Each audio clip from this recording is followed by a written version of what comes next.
Hello, I'm going to go over here how to do a Tesla firmware flash on the Model 3 battery. Look over here. A power supply set up.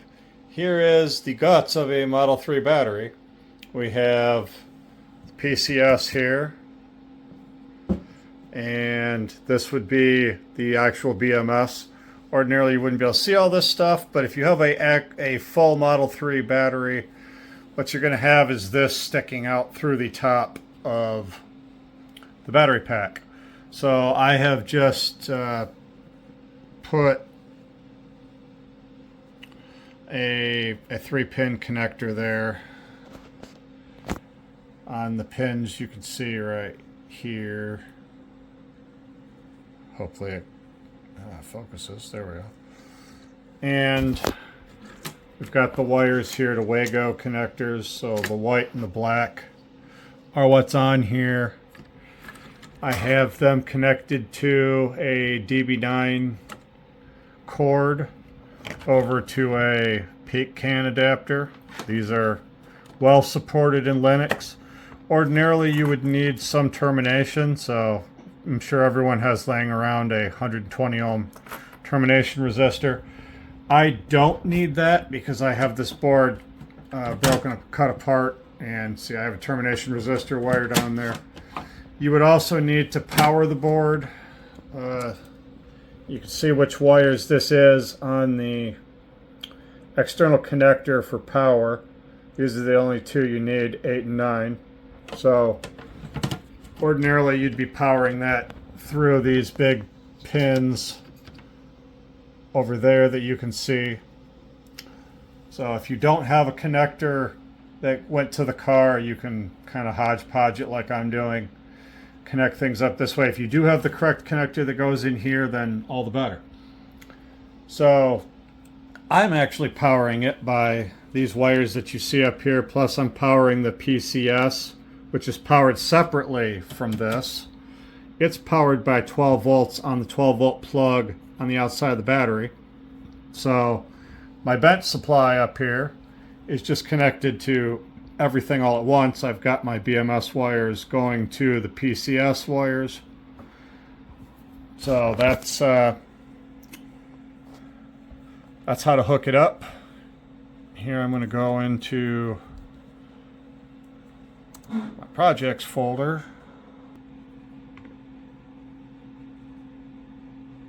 And what you're going to want to do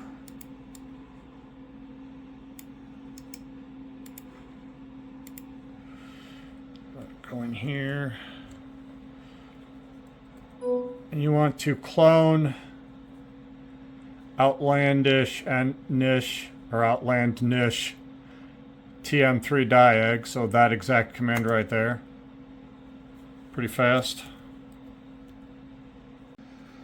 So in doing the firmware update, one thing that you should do is make sure that you have the prerequisites installed. So I'm on Fedora, DNF is the command.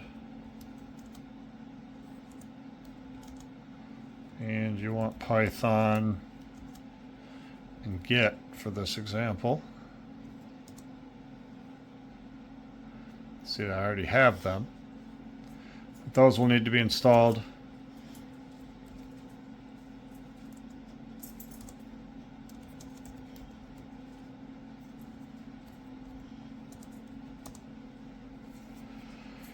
In here, well, probably can just directly use pip. There's a variety of requirements that are necessary to install, so you would use that.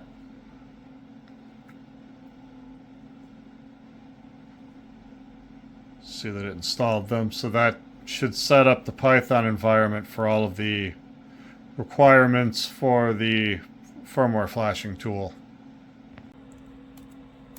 Now, next to this folder, I'll actually go in here a second. You have in here Tesla firmware. How you get that is your business. You won't be getting it from me. So generally the way that you would get that firmware is to copy it off of a Tesla ICE, which, as luck would have it, I have right there. So that's what's buried inside the inside of a Model 3 dashboard. You can copy the firmware off of that. It's kind of an involved process, but nobody is just going to give you the firmware because, you know, it would be illegal to give you copies. So the hardest part is finding the firmware, but if you have it, then we're going to follow these instructions here. Now, you need to set a directory in his folder here to where your Tesla firmware is. So you do the ln-s command to make a symlink in Linux. So now that's in there, and if I go to data, there you have the same files that I showed from before. So that's in the right spot. Now I've got my PCAN adapter hooked up. What you want to do is run a set of commands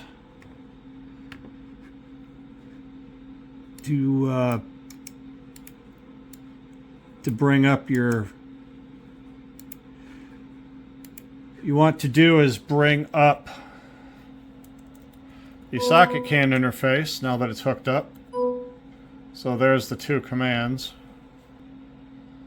And now my adapter over there is flashing. So then we'll want to turn on your bench supply, about 12 volts. You're going to draw about 1/3 of an amp, about 4 watts to run everything. Ordinarily, you're not going to be able to see all these LEDs because, you know, most people haven't cut the case apart like I have. But you'll see if you did have the case cut apart, you would see that these LEDs are flashing here. So it's powered, but you can tell it's powered because it's drawing 4 watts. So now, there we go. So he has a DFU command for device firmware update in Python 3. So I'm going to program the node of HVBMS, which is the main processor there. Channel of CAN 0, because that's what we set up. See up there, pseudo IP link was CAN 0. And the artifacts, I don't know if you need this part because I already have the data thing mirrored, but I have that set in there. So run that command. And if everything was successful, you'll see that it did detect that a device was present. And it found the firmware for it. And now you see, do you want to include the bootloader updates? We always say no. Proceed with flashing, yes. And what will happen when it actually successfully goes into the bootloader is you see this is flashing differently now. It went to green. And over here,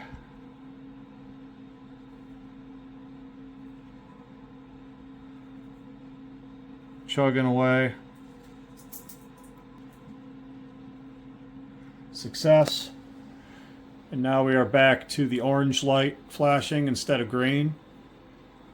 So the other, to flash everything in the pack, you'll want to do all 3. So that was HVBMS. The other part of the BMS is HVP. Just switch that there. Do not include updates, but proceed with flashing. This one will not change the LEDs here because those LEDs are connected to the main processor, and HVP is the secondary processor. So you don't get an LED change.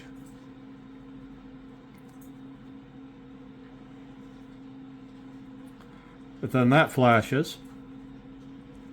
And the last thing is the PCS. Go in here, PCS. No, you want to flash both, so accept that, proceed with flashing. The PCS has 2 processors. So flash the secondary first, and then flash the primary.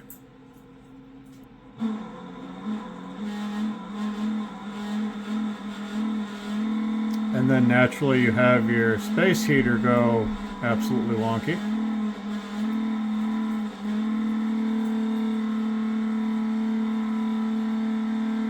Couldn't have happened at a better time. But there you have it. That's all three devices flashed. And that's it.